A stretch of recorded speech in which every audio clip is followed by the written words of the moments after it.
It's such a pleasure to see so many of you here this morning at the Reef Gardens with us. A big thank you for coming along for this morning's conversation. I'm Francesca Brewer, and I'm the founder of the Beauty Triangle. Now, this morning's conversation is one that's incredibly personal to me. In the early months after my second child, the very title of this talk, the Mothership, suddenly takes on a whole new meaning. After all, I think we can all agree, the very construct of motherhood, that act of assuming responsibility for another individual in a way that's so powerfully protective and that makes us so vulnerable, changes us, it structures us, and it grounds us in all new ways. But it's also a time when we're undergoing some significant shifts ourselves as women, whether that's to our skin, our bodies, our hormones, or even our identities. So the question remains from this morning, how can we safely go about reclaiming that sense of self? When our sleep is disrupted, when our skin doesn't feel like our own, our bodies feel alien, and when we're still continuing to heal. And crucially, how do we do so in the midst of such a pivotal life chapter? Now, when we launched the Beauty Triangle, it was to educate and empower audiences on all aspects of their health and well-being, and always from that holistic standpoint. But we also wanted to have the conversations that were going unspoken within the world of wellness. And in doing so, we wanted to connect you directly with the speakers and the practitioners who could truly make a difference. On that note, it gives me great pleasure to introduce this morning's speakers. We're joined by plastic surgeon and women's health advocate, Dr. Jo Mennie. We're joined by GP and baby sleep expert, Dr. Francesca Brewer. And finally, pre- and postnatal movement specialist, Sophie Allin. And together, we're all going to be taking a long, hard look at the things that truly make a difference in motherhood, whether that's breastfeeding-safe skin hacks and supplementation, the power of the pelvic floor, sleep optimization, and also mental health, which I think is something that really goes unspoken. And a few things before we get started. We have time for a Q&A at the end, so if you have any questions for our speakers, please save them up until then. We have programs for everybody. Hopefully you found them at your place. You'll also see a referral card down there, the small piece of paper. So if you'd like us to connect you with anyone that you hear speak this morning, you can just leave your details, mention the name of the person you'd like to be connected with, and we'll follow up after the event. We have an incredible goodie bag for everyone here when you leave. It contains a brand new baby moisturizer from one of my new favorite brands, Smoosh. It's been developed by dermatologists and pediatricians. It's suitable for most sensitive little skins. It's all fragrance-free, completely natural. And if you don't have a baby, then I think your own skin will love it. Mm-hmm. And finally, we have some incredible protein shakes, smoothies up at the counter by Luco, which is a protein formula specifically developed to support women at all stages of life by the brilliant Dr. Jo Mennie. And we're going to be doing a little discount for everyone here on that as well. So stay tuned. Anyway, that's enough chat from me. I'm going to pass over to our speakers. They're going to say a very quick hello, and then we'll get started with conversation. So, Jo, welcome. Yeah, thank you for having me. I'm Dr. Jo Mennie. I'm a women's health research and medical doctor, and co-founder of Luco. And I help women throughout all stages of fertility, pregnancy, postpartum, and up into kind of perimenopause, and really try and link in how our hormones affect our day-to-day and how to optimize that. I'm Dr. Francesca Brewer. I'm a GP working in the NHS and privately in Chelsea. And I'm also a qualified baby sleep consultant working with mothers during pregnancy, newborns, all the way up to the age of 5. I'm Sophie Allin, and I'm a pre- and postnatal training specialist. And I work with women in pregnancy and then postpartum, supporting them with movement and general well-being. Perfect. Thank you, ladies. Basically, my entire support network right here at postpartum. So our first speaker is Dr. Jo Mennie. She's just introduced herself, but Jo really works with women, as you said, Jo, going through pregnancy, fertility treatment, perimenopause, and postpartum in a way that I think feels very empowering, but is also very solution-based. And what are the key concerns of the women that come to see you when they're specifically postpartum? So I think, there's a common theme that I think runs through the clients that come and see me, and that is this kind of feeling of not feeling like themselves, whether that is aesthetically and kind of how they look, but also kind of how they feel in the brain, how they feel in energy in terms of identity. Baby brain is a real thing. Baby brain is a real thing. There's actually some incredible research which looked into the brain during pregnancy and afterwards. And baby brain should actually be thought as a good thing because your your gray cortex, part of the brain, actually redevelops during pregnancy to make you more vigilant to your baby. So it shouldn't be seen as a deficit. It should be seen as an upgrade. We're just prioritizing different things. Yeah.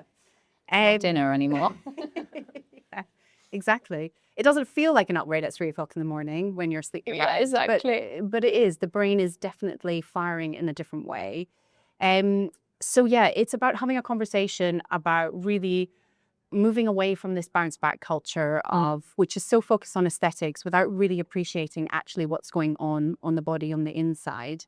And what we know from the research is that there's something called post-natal depletion, which is very real physiological change after having a baby. I mean, you spend 9 months growing this child. Every nutritional component that you eat is prioritizing past the baby through the placenta, as it should be. Like that. That's kind of how evolution works, but at the expense of yourself. And I think we've created a culture which celebrates the birth of the child and then kind of neglects the recovery of the mother along the way. And it's interesting because the whole time you're pregnant, the focus is on you as the mother and how are you feeling and are you nauseous and are you sick and what are you feeling right now? And you're right, as soon as the baby is born, I mean, rightly so to an extent, you know, the baby is a huge sort of priority, but the woman is slightly forgotten in the aftermath. Exactly. And it's just understanding that that postnatal depletion really does hang around for up to 3 years in women. I mean, you said this to me, 3 years is an extraordinary amount of time. I would have thought the postnatal period was 3 months, not 3 years. No, absolutely not. I mean, your hormones are not even back to normal after 3 months. That makes sense. Yeah. And if you think about, you know, key nutrients like your iron, your iodine, your B vitamins, your vitamin D, it's all passed to the baby and you're actually left in very depleted stage. Not only that, but then you're thrust into full-time caregiving, sleep deprivation, and we know sleep impacts on our gut axis, how well we can absorb nutrients. So your cells are kind of almost stunned in that first period. They're not able to fire in a way that they were pre-pregnancy. So I think arming women with that information and being like, okay, let's think about it on a cellular level and let's focus on what we can do with nutrition, what we can do with sleep, and how we can really build the building blocks and also be kind to ourselves during this period and set the expectation that bouncing back is actually probably not the healthiest way forward. We need to reframe that somehow, don't we? There needs to be a new dialogue or a new language. Springing back, bouncing back. It's sort of the first thing that people sort of say to you when they see you. So, you know, how have you bounced back or how did you spring back? And it's the wrong connotation, I think, for something that is actually such a monumental journey to imagine that it's such a quick fix afterwards to feel like ourselves again. Yeah. Tell me about skin and skincare specifically, because I think this is something that causes a lot of angst for women, whether they're sort of in the first throes of pregnancy, whether they're sort of postnatal. And what are the ingredients that we should be looking to incorporate that will support the skin and sort of minimize that disruption? And also, is there anything that we should be avoiding and steering clear of? Yeah. So definitely the avoiding thing I'll talk about first, just from a safety perspective. But anyone that's trying to conceive or pregnant, there are a couple of ingredients that we know that we should avoid. So that's your retinols. We know that they can cause problems with pregnancy. And so I often see my patients at a point when they're trying to conceive and we actually get them onto a skincare routine, which is pregnancy safe, so that we know how the skin is, we get the skin stable. And then they have the pregnancy, we know what we can safely add in and out. And I guess they can also safely then follow that through to breastfeeding without having to think of like, right now, what am I changing? Exactly. What am I swapping in? Exactly. But it doesn't, pregnancy safe doesn't necessarily need to mean it should be thought of as less than, okay, you can't have retinol, but there's incredible green ones out there that you can use instead. And it's about layering them in a way that actually is effective. But I'm not talking a 12-step routine. Like, no one wants to hear about that. Absolutely not. We should be 3 products in the morning max, you know. The thing to prioritize in terms of ingredients to be using in pregnancy and postpartum, particularly that first 6 months when the hormone progesterone is still pretty high, would be your SPF. And that is because of pigmentation. So some people aren't bothered by pigmentation in pregnancy, but if it happens to you, it can be extremely difficult to treat. And the reason is that when the progesterone is high, it stimulates something called melanocyte stimulating factor, which increases your sensitivity to the sun. And Interesting. So even if you're not out in the sun, it's literally just that sort of interplay of hormones that's causing the pigmentation to go off the charts. yeah, so we focus on getting into a good routine of that. The best SPF is the SPF that you are actually going to use every day. You have to enjoy it. There's no point in me telling you, use this one and you hate it, and for your skin it's cakey or whatever. Ideally, I'd like you to be on a mineral SPF, but I appreciate that they are, a little bit more tricky to formulate, and some people don't get on with them. Quick shout out to Skin because they have an amazing SPF. Have you tried it? Yeah. It makes me very, very glowy, and it looks like I've actually slept. Exactly.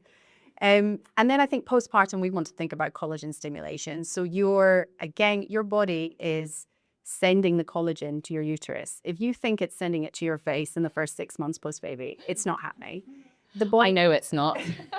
Don't need to tell me. so, but you often see it. They say, I'm so tired. I look it in the face. You think I'm eating everything right. But you're like, okay, but you remember you've just had a baby. Some people have had major abdominal surgery. They had a C-section. There's a lot of healing going on there.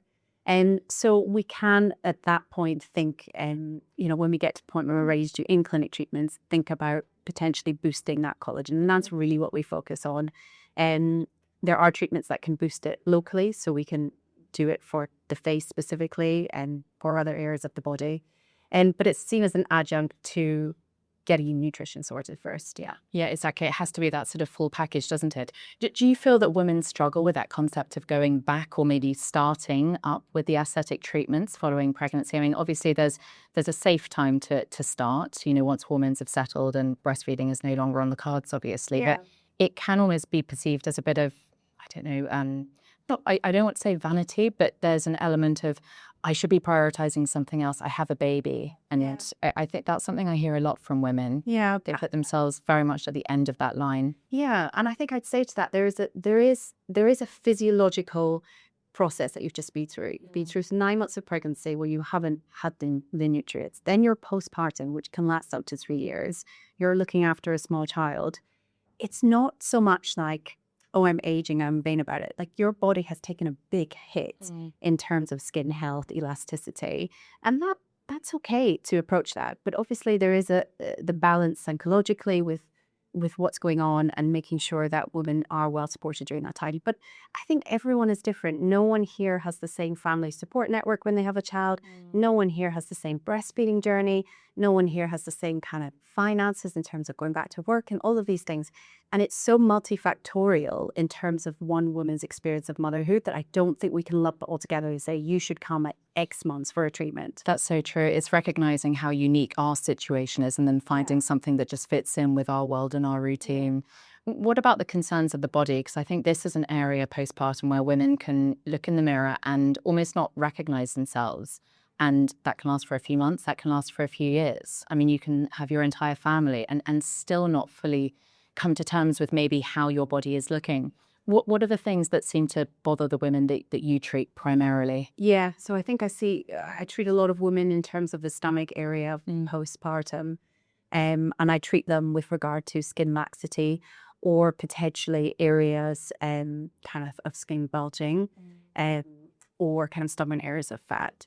Skin laxity is a tricky one to treat because, I mean, fundamentally the skin has stretched, hasn't it? It has undergone a trauma, for want of a better word. Yeah, and that's exactly what it is. So there's a lot of aesthetic in-clinic treatments which are designed for the face and they focus on aging. But think about the tummy. You've had, a big baby, a head growing inside there that has at colossal speed stretched and broken those elastin bonds, which is, if you think of it like scaffolding in the skin. And it's twisted and stretched them. That's not aging that we're looking to repair, that's injury. And we kind of have to approach it in that respect and give it additional nutrients, give it additional stimulation with certain treatments that we can do in clinic. But when the time is right, I usually don't want to treat that until we're at least a year out from having a baby. But it's a very real problem for some women. They go to the gym, they've got their diastasis back together, and they just have this, such heavy crepiness in the skin area. Another common thing is about the C-section scar. The scar can sometimes tether, and we can also get a little bit of bulging in that area. That sort of shelf area, yeah. Yeah, exactly. But again, these things are treatable, but in combination with addressing all the other aspects. Yeah. What treatment specifically would you be looking to for something like skin laxity, for that sort of shelving that's happening above the C-section scar? What can help? Yeah, so we do often Morpheus 8 technology, which combines radio frequency with microneedling on a setting, on a protocol that's designed for injury rather than anti-aging. So we do things slightly differently and developed a protocol for that.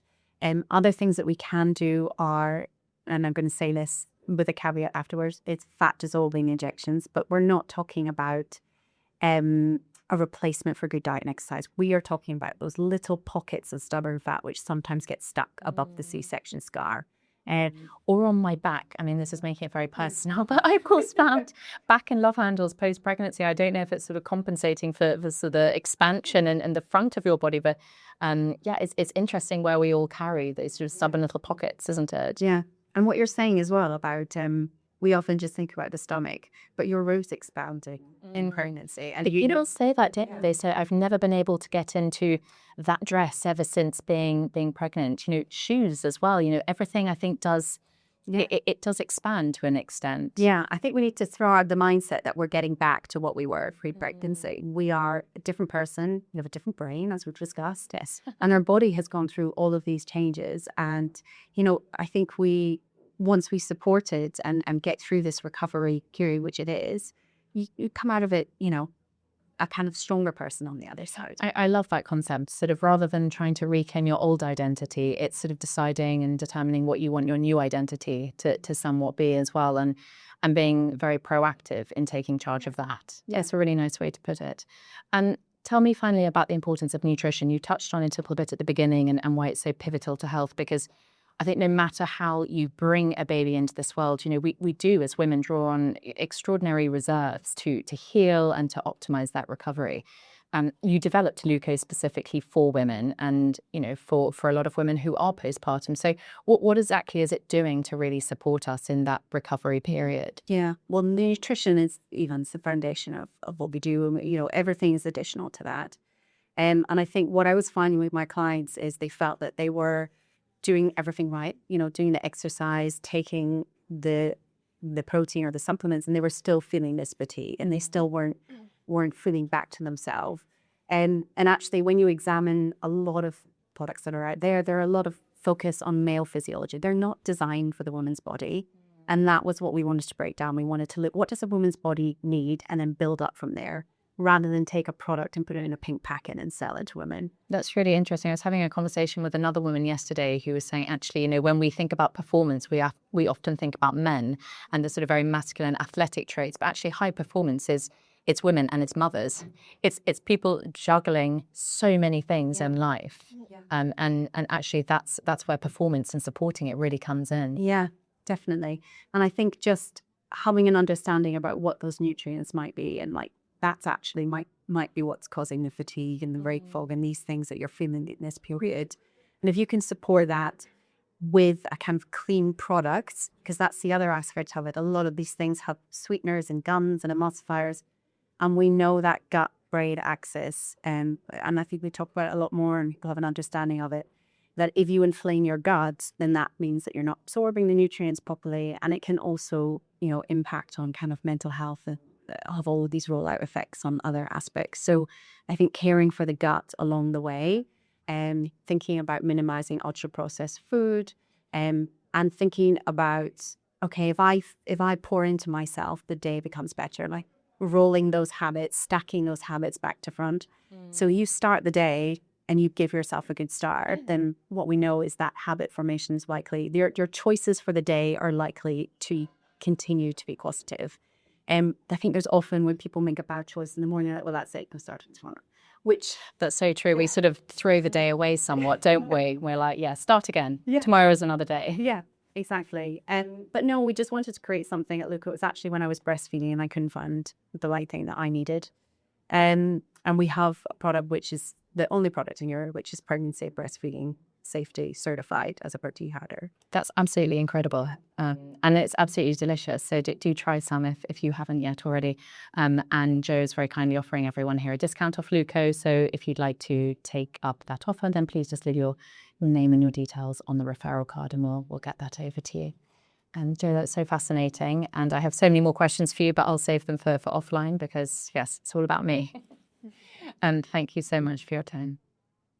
Our next speaker is Dr. Francesca Brewer, baby sleep expert and GP, and I think has a very calm and collected manner, which is exactly what everybody needs when they're sleep deprived and really struggling.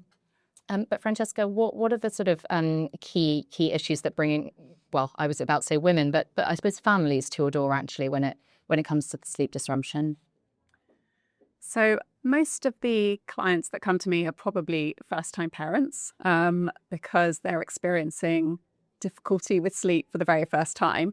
That's not necessarily the case. Sometimes I will get parents who've had a pretty good first sleeper and then they have another child and things change and they come to me at that point. But I think generally women are not just women, men as well, but parents are often really shocked by how difficult they find sleep deprivation in the early years of parenthood. It's not even in the early months necessarily, in the early years. It's basically a form of torture, sleep deprivation. Can we remember? It absolutely is. As you know, they use it as a form of torture. It's not a situation that our bodies like to be in at all. And I think that as parents, we're often led to believe that is just what we are expected to experience for the first few years and that we just have to get through it and it's normal. And whilst that's true to an extent, it doesn't have to be that anybody is really, really struggling with sleep. There is help out there. There are people like me and others who can really help parents during the early years of parenthood. I think it's interesting as well because so often, I know you deal with sort of newborns and sort of toddlers where those spikes in sleep aggression sort of come about, but so often it's also us trying to get back to our sense of normality as well. That's when the problems with sleep can really hit us hard. I think maybe in the early months of having a baby, when you've sort of given yourself that grace period to say, it's all about the baby right now, maybe we can sort of get through it with a lot of coffee. I think when we then try to go back to our careers, our professional personas, and we just feel like we're not really sort of meeting the expectations that we're putting on ourselves, that's when sleep really starts to bother us. Do you see there being a difference between how you address newborn-related sleep struggles and then ones that come further down the line, i.e. toddlers? Yeah, so typically I will see parents at 3 different stages. So a lot of them come to be in the newborn period. There's then another peak again at sort of 5 to 8 months, and then another peak again when children are sort of 2, 3 years old. And you have to manage the sleep issues at those different ages completely differently.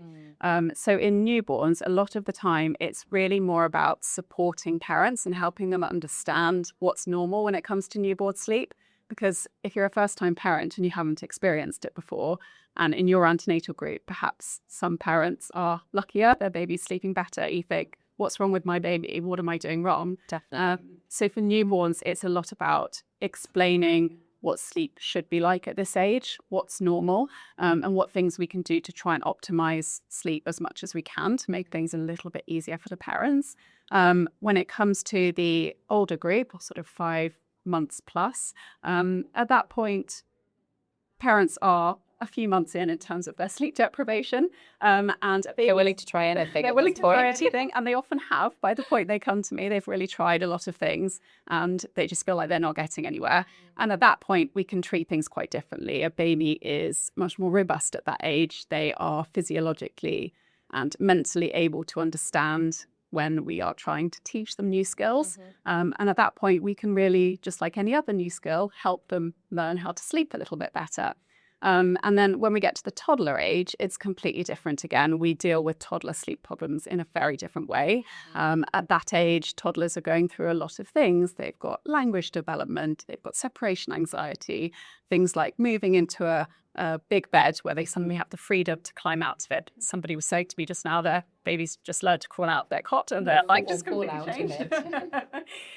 So at that point, we have to deal with sleep issues completely differently. So those 3 groups are a really different subset of problems. And would I be right in thinking that the sort of concept of routine sort of unites all of those groups in a sense that you are following to some degree something that is set to sort of reassure and normalize what sleep looks like for that baby or toddler? Yeah, so I think routine is a word that often gets a bit of bad rap because people assume that routine means you have to be incredibly rigid with what you're doing. There are quite a lot of baby books that were written many years ago that really encourage people to get on an incredibly strict routine, which I find causes parents an awful lot of anxiety. Agreed. But there is something to be said for routine. We as adults all are used to being in a routine, that we have the things that we do every morning. We have the things that we do before we wind down to go to sleep at night. We eat at certain times of the day, go to bed at certain times of the day. We get up at certain times. And babies find that very useful in exactly the same way as we do. It's what helps set our circadian rhythm. It's what helps us feel secure, that we know what's happening next in the day. So for babies, some sort of loose, flexible routine can be really helpful, even in the early weeks, if it's something that you're interested in doing. It's true, and I think it's the other word that gets a bad rep is that one of sleep training, isn't it? It's the other sort of phrase that sort of sends people a little bit sort of over the edge. But again, sleep training is, for want of a better phrase, a big part of what you do. In fact, you said that you use a different word for it. It's not sleep training. What was it that we discussed? Sometimes I use the word sleep teaching. That's it. And I think that's so nice. It's such a positive thing because also sleep is something we need to teach our children. It's a fundamental life skill. We're not going to be there sort of, when they're older to, lie on the floor next to their cot and sing them to sleep. At least I hope not. And never know. So yeah, where does sleep teaching come into play? So I think you're right. Sleep training has a lot of negative connotations about it. So depending on the situation I'm in, I will sometimes use the word sleep teaching just because it sounds a little bit nicer. But sleep training, it essentially means just using some sort of technique. It doesn't have to be a specific one. There are many out there, but some sort of technique to help teach your baby that lifelong skill of sleep. In exactly the same way that we have to help our babies move from milk feeds onto solids, or for an older child, we have to teach them how to swim. Sometimes they need a little bit of help learning that fundamental skill of sleep. And what are the sort of techniques that you might be integrating? So it's quite different depending on the age of the child, and it's also very family specific. So I really don't believe in a one-size-fits-all approach at all when it comes to sleep. And it can be things as simple as changing a child's daytime routine. So if, for example, let's say you have a 6-month-old and they are napping once in the day, that would be completely inappropriate for a 6-month-old. And that's probably really affecting their nighttime sleep. So sometimes for that child, you may not even need to do any sort of formal sleep training. It might just be that you get them on a more age-appropriate routine during the day, and that naturally really improves their sleep at night to a point that a parent feels quite comfortable with, and they may not need to do anything else. Now that, I would sort of say, is sleep teaching or sleep training, but it might not be what somebody else considers sleep training. Mm-hmm.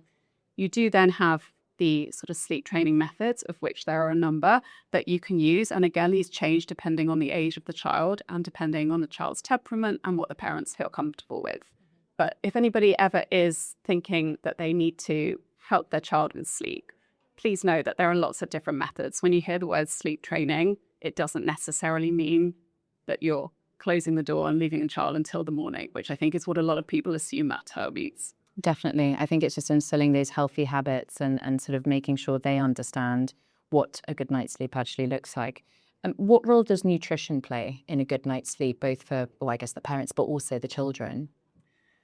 So nutrition is a part of the puzzle, but it's very unlikely that you're going to fix sleep with nutrition. So I think, as adults, we often think, oh, maybe I need to take a supplement, for example. Maybe I need to take some magnesium. Yes. In children, it is quite different, and that's not something that we would generally be advised. We were talking offline, weren't we, about the melatonin gummies you can buy for children in the US, which staggers me. Yeah. And you were just saying, there's absolutely no sort of evidence to support us integrating this. Yeah. So, the conversation around melatonin often comes up. Parents often ask me about it. I had somebody ask me about it recently for a 7-month-old baby. They said that they were going to the US and they were worried about their baby becoming jet lagged. Should they give them some melatonin? Oh my goodness. And what I have to explain to people is that melatonin is not a supplement. It's a hormone. It is a medication. And in the UK, you cannot get melatonin without a prescription from your doctor. And there's a reason for that. It's not simply like taking a vitamin supplement. Its use in adults is a little bit of a different conversation. But in children, it's something that should really never be used under the age of 2.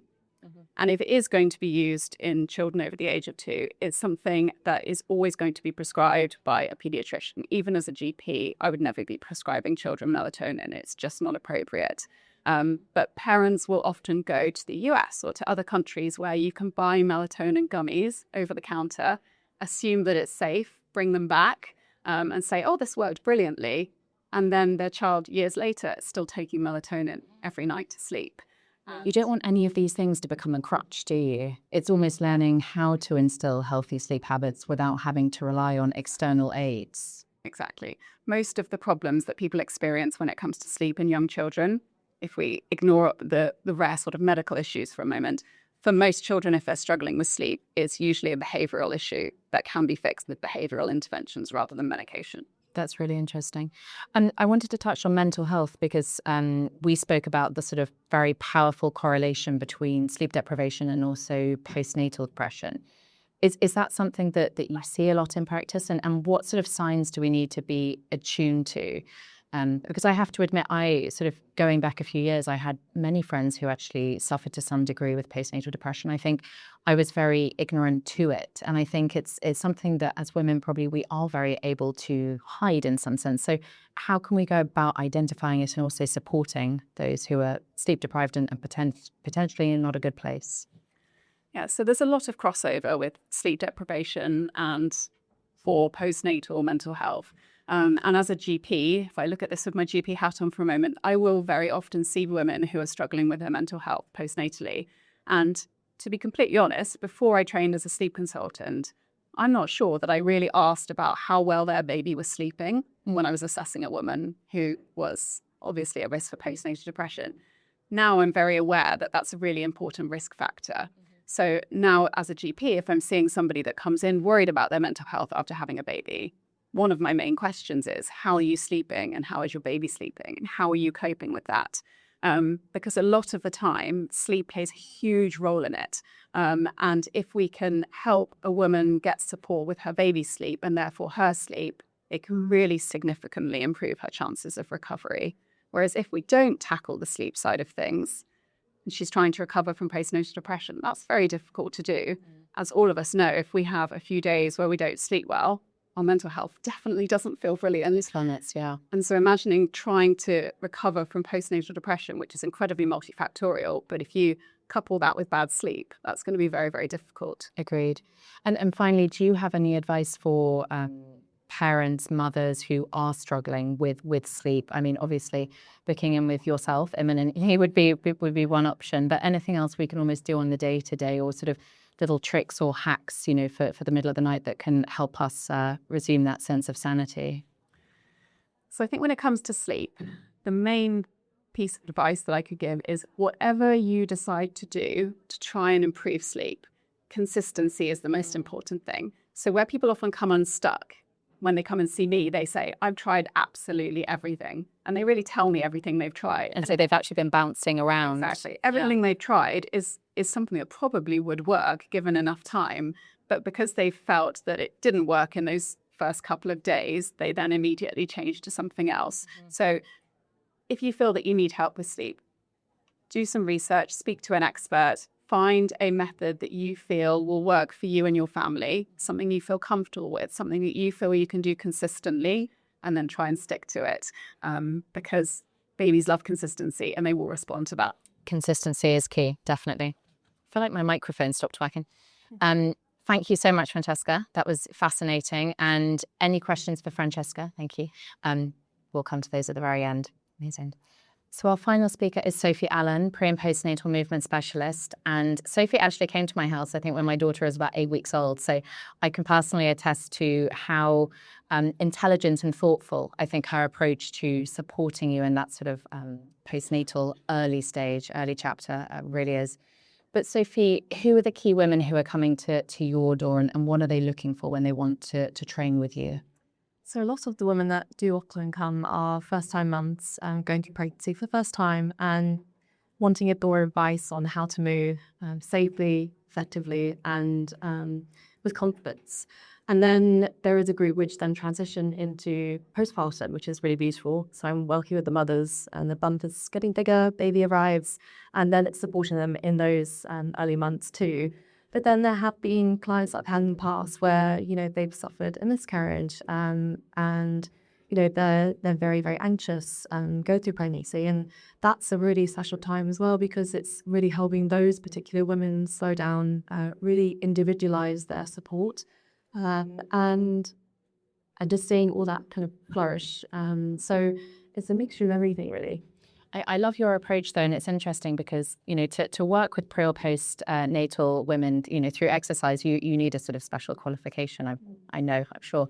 But actually, I think it's so much more about sort of being tapped into the psyche of that woman as well, not just understanding, which exercises she should be doing, how to stand, posture, but really understanding what emotionally and mentally they might be going through. And I think that's what's really unique about your approach. How do you advise those women who have had a vaginal delivery safely resume exercise? Because I think a big question for a lot of women is, I want to feel like I'm doing something. I used to exercise a lot, or even I exercised throughout my whole pregnancy, but when can they safely get back to it? Sure. I mean, it also depends on how active those all were pre-pregnancy. So we take that factor into account as well. And I think the main thing that I've noticed with a lot of my clients is they will know when they feel ready to kind of add that extra boost to their routine, or they're feeling like they're lacking some strength in just how they're lifting their baby or carrying their baby and doing daily tasks. And that's really a point where we then start to adjust. So again, it's very individualized, but I always encourage mothers who've just had their baby, whether it's C-section or vaginal, is to take time to really recover, because the first couple of weeks, months is healing. And then we have that conversation. And I guess there is an element of listening to your body as well. Like you say, women know when they sort of feel like they're ready to up the ante a bit. Are there any sort of parameters around C-section recovery, when it's safe, given that you've had the surgery to be then working out, particularly with things like core exercises? Yeah, definitely. I mean, with C-section, it is, again, major surgery, and there's a lot of layers that have to heal from the inside out. So we take that into account too. But, it's also understanding that in those early stages, early weeks and months, it's how are you functioning daily? Is there anything that you're being compromised, pain, discomfort? Is your scar healing correctly? Are you taking precautions at home? So, making sure everything is at the right height, and we'll touch base on that in a minute. But I think also it's having your check with your GP and just being hyper aware of your body. And a lot of women, we are quite intuitive. And I like to really encourage the clients that I work with to just take things a step slower and to go a little bit faster at the end goal.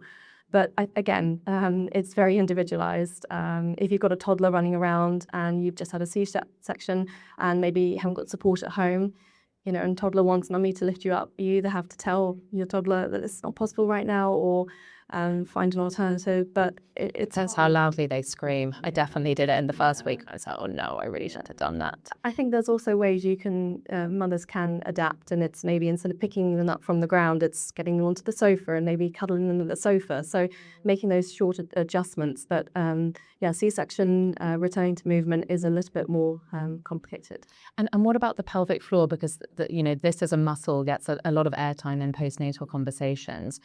How can we go about re-strengthening the pelvic floor and working it out in a safe way after pregnancy and childbirth?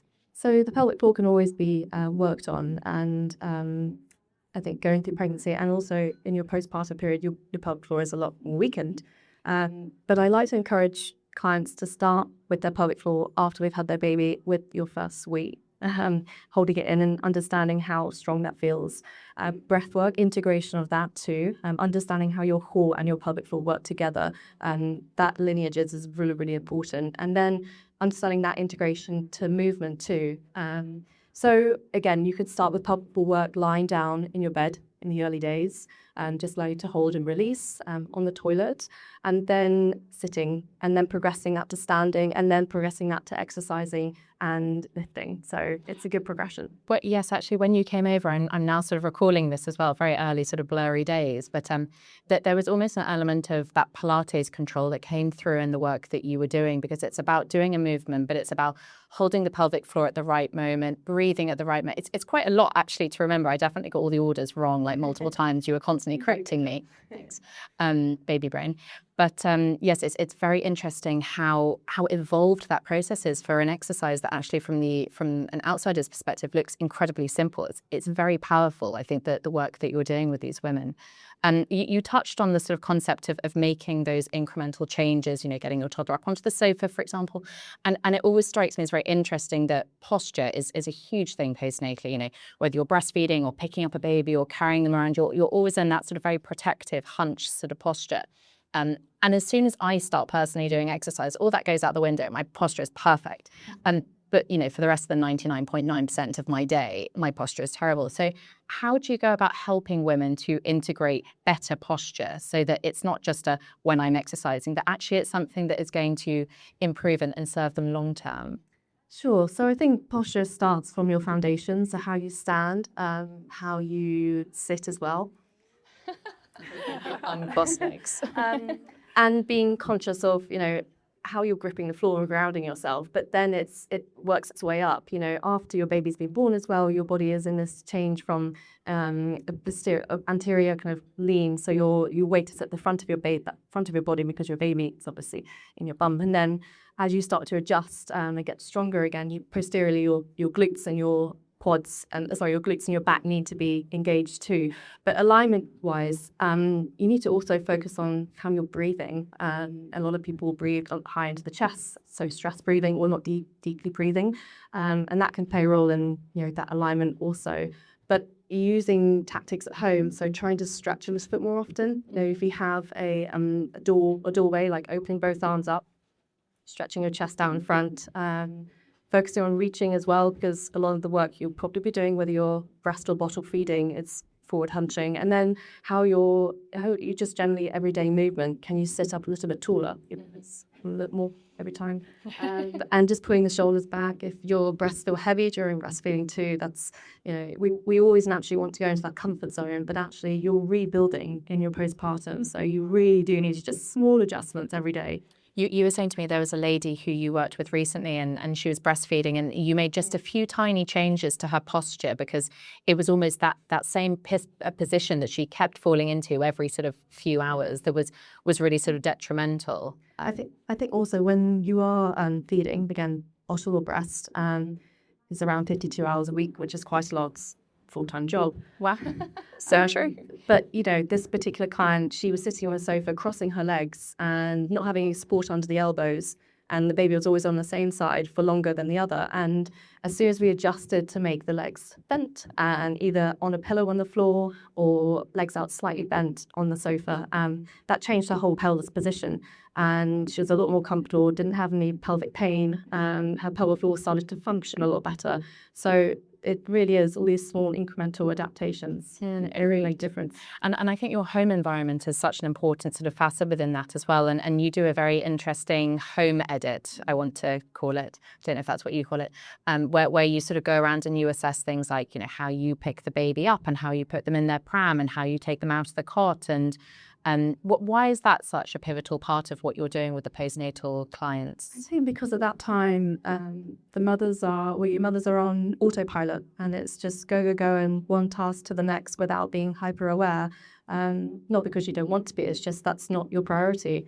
So I think that external source, me coming in and just watching and observing, I remember you around the kitchen, is how you were rotating. Are you twisting your body abruptly or are you taking your time? And yes, it's easier said than done all the time, but those little changes do make a big impact. And also some of the baby equipment that you have at home, such as the car seat, they're really heavy. And then add in a baby that's all growing every week.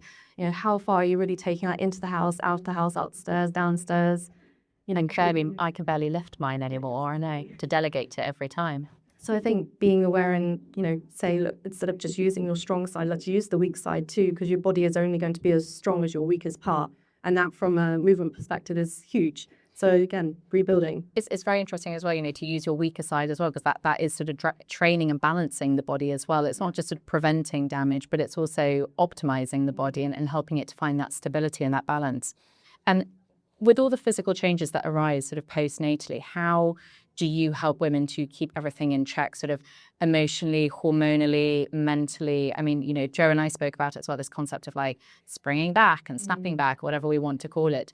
How do you help women keep it in perspective and sort of be like, look, take your time, because that there is time, but we sometimes have to mentally come to terms with that, don't we? And I always say in this postpartum time, you are rebuilding your body. You are rebuilding your nervous system, your organs, your rib flare, your diastasis. All these areas need to heal in their own time. And our bodies are very intuitive. But it's then having someone to keep you accountable and gently check in and gently support you. And I think, it's different for most people. And sometimes I say, look at your mum, like ask her about her journey, and she had you. Being aware of some factors as well. If someone's had a twin pregnancy or pregnancies very close together, there's all these factors that can make that time in that rebuild a lot more challenging. But that's when other professionals can step in too. Like I work with some pelvic floor physios, and we are in that triangle, and we can really help that mother go through that phase. Sleep as well, huge. Nutrition, huge. So it's not just from a movement perspective, are we kind of touching on other points that are in that whole circle? Yeah, exactly. I've always believed there's such a sort of strength in identifying that support network, whoever it is, whatever it looks like to you. I'm sure it's unique to all of us, and we all need different forms of support. But surrounding yourself with people is a good place to start. Thank you so much, Sophie. Any questions for Sophie? We can come to those very shortly. And that brings us to the end of this morning's conversation. And I have to say, I mean, obviously I have a very vested interest in this conversation right now, selfishly, but it has been very eye-opening and incredibly interesting to listen to each of you. And it strikes me that, you've all brought some very sort of evidence-based practical solutions, a lot of wisdom to the table, but each of you collectively seems to have really emphasized this idea of taking time on this journey, this chapter of motherhood, no matter what age or stage we're sort of embracing it at. And I think that's such a key takeaway, because you often speak to mothers and they talk about how quickly time goes and how fleeting it is, and time is running away with me and they're growing so fast. And it goes to show actually time has a funny quality. But I think, just taking things day by day, making those little changes, giving ourselves that grace period just to do things at a time that feels right for us is a really important factor in all of this. We do have time for questions. If you need to scoot off, please don't forget your goodie bag and referral cards we can collect up if you'd like to be connected with anyone. And otherwise we'll all be here for a little bit longer. Were there any questions from another audience? Or did we answer absolutely everything? Goodness. Wow.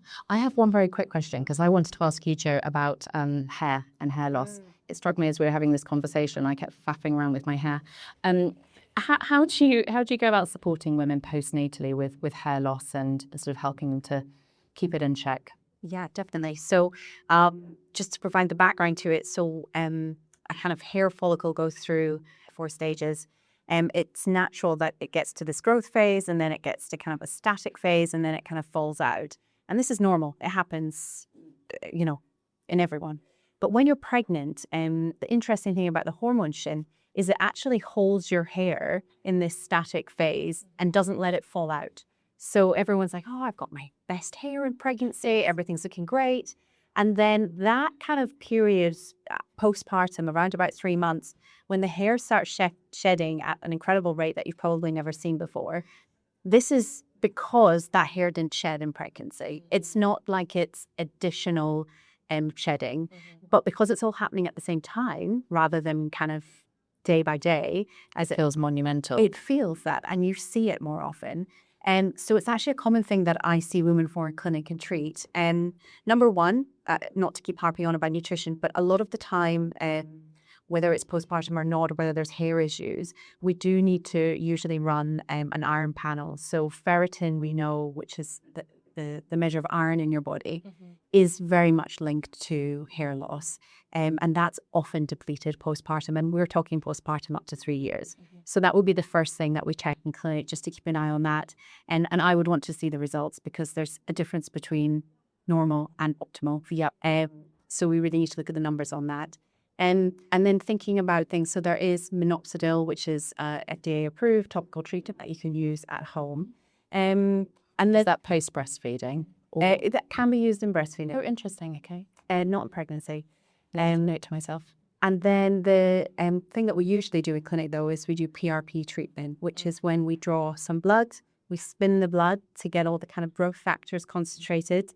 And it's really effective treatment, usually about 3 to 4 treatments about a month apart, and for just helping particularly with hairline and kind of crown area of hair loss, really effective in some women. So it's a targeted approach.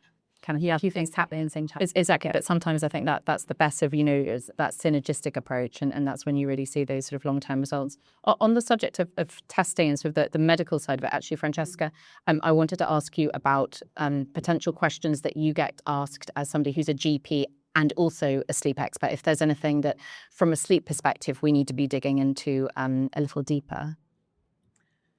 So I think probably it's mine working now? Yes. I think probably the main question I get asked is, when will my baby sleep through the night? When is that expected to happen? If I could tell you, I would be an onion. I wish I had a crystal ball, but there is an answer physiologically, if I put my GP hat on for a moment. So babies, in the majority of cases, not everybody, but the majority of babies who are gaining weight well, who don't have any feeding issues, who don't have any other health issues, will generally be able to go through the night without a feed when they're about 6 months old. Whether they actually can or not is another question. But it can be useful to tell parents that physiologically they probably are able to do it. That's always interesting, that physiological benchmark as well, because that stops us from, from the, group chat on WhatsApp with the NCT group comparing and like, oh, such and such as baby is doing it. It's good to know actually what we're designed to be able to do. Having said that, though, a lot of babies will continue to need at least one feed overnight until they're 12 months old. And some babies will continue to feed beyond that. Whether they need it or not at that point is another question, but the parents may decide that they want to continue it, and that's absolutely fine. But it can be quite helpful for parents to know that at 6 months, that if they decide or their baby starts to naturally not wake to feed at night anymore, it's not that they're doing anything wrong. Because parents will often panic the opposite way and say, oh, should my baby be sleeping through the night now? I'm actually worried that they're doing that, and perhaps they shouldn't be. I'm worried I'm not feeding them enough. So that kind of 6 month mark is quite helpful for people to know, even though it's very nuanced for everything. I think that's why it's so brilliant that, you've got your GP hat, but you've also got your sleep sort of sleep teaching hat as well, so that you can sort of talk to both sides of the coin. And my final question for you, Sophie, was specifically about diastasis, because I think we touched on it very, very loosely, but I'm very interested to know if we can ever sort of really repair and bring those abdominal muscles back together through exercise alone, or if you do need a bit of a combination approach, perhaps, an aesthetic doctor or a surgeon or whatever it might be. So it depends on what repair means to you. And I think, there are studies that show your body will naturally start to return that diastasis within that 4 to 6, 8 week mark. But then there are interventions such as specific movements, such as rotational movements, and learning to keep the pressure and understand how the breath can help. But then there are mothers that really do have severe diastasis, and that's where we need to then intervene with doctors and getting some surgery done as well, and that can be more challenging. But it's specific movements. It is a muscle group, so it's like anything where you train it specifically, slowly, integrating it with everyday movement too. It can heal, but it depends what your level of healing feels like and is. Again, just listening to your body and taking that unique approach. Super. Okay, well, I have more questions for you, but we'll take those all offline. A very big thank you to everyone here. If you do want to speak to any of our practitioners, our doctors, they'll be here a little longer, so you can ask anything that you wanted answered. And yes, please don't forget to pick up your goodie bags and hand in any referral cards that you might have. But really a very big thank you for joining us this morning. I hope you found the conversation helpful and educational and empowering. I really have loved hosting this panel. It's been a joy. So a big thank you to all of you for coming out, braving this very inclement weather, which seems to have gone through all 4 seasons behind me as we've sat here. Enjoy the rest of the morning. Hope to see you again. I believe we're back at Roof Gardens in September for another Beauty Triangle talk. And yes, if you'd like to stay up to date with the rest of our talks happening across the UK and Dubai, you can just leave your details and we'll add you to our mailing list. A big thank you to Roof Gardens for hosting us in such incredible style, as always. And finally, a huge thank you to our incredible all-female Beauty Triangle panel this morning. You've been amazing.